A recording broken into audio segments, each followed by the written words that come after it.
بسم اللہ الرحمن الرحیم۔ یہ جو سامنے طالب علم بیٹھے ہوئے ہیں، ان کا نام محمد ذکی ہے۔ یہ اپنا قرآن کا آخری سبق سنائیں گے۔ ان کا ناظرہ قرآن مکمل ہو رہا ہے۔ اعوذ باللہ من الشیطان الرجیم، بسم اللہ الرحمن الرحیم۔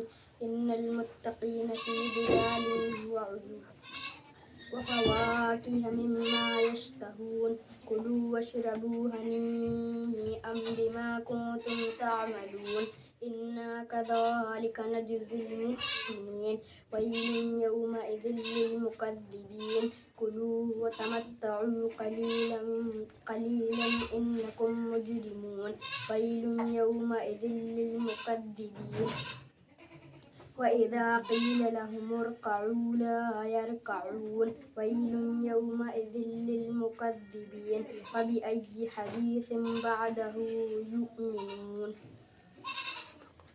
صدق اللہ العظیم۔ اللہ رب العزت ان کے والدین کو جزائے خیر عطا فرمائے۔ اس کے ذریعے سے سبھی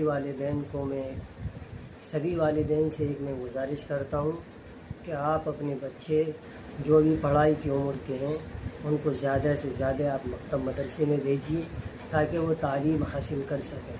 اکثر ایسا ہوتا ہے کہ گاؤں دیہاتوں میں جب کام کا وقت آتا ہے تو بچے نہ مکتب جاتے ہیں نہ مسجد جاتے ہیں پڑھنے، بلکہ کام پر وہ لگ جاتے ہیں، اور جب وہ کام کے وقت کام کرتے ہیں تو وہ جو انہوں نے پڑھا ہے وہ بھول جاتے ہیں۔ ایسی کئی بچوں کی زندگیاں برباد ہو رہی ہیں۔ 12 13 14 سال کے بچے ہو جاتے ہیں، اور 5 سال سے لے کر 15 سال تک وہ مسجد میں، گاؤں کی مسجد میں، اپنی بستی کی مسجد میں پڑھنے آتے ہیں، لیکن اس کے بعد بھی نہ تو ان کا قرآن پورا اگر ہو جاتا ہے تو درست نہیں ہوتا، عقائد کا تو کوئی سوال ہی نہیں ہے، اسی طریقے سے ان کی نماز بھی درست نہیں ہوتی۔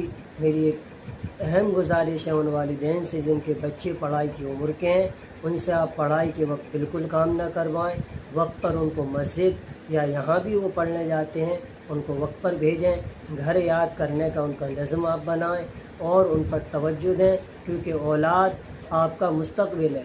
ایمان کے بعد سب سے بڑی دولت اگر کسی شخص کے نزدیک ہے تو وہ ہے اپنی اولاد۔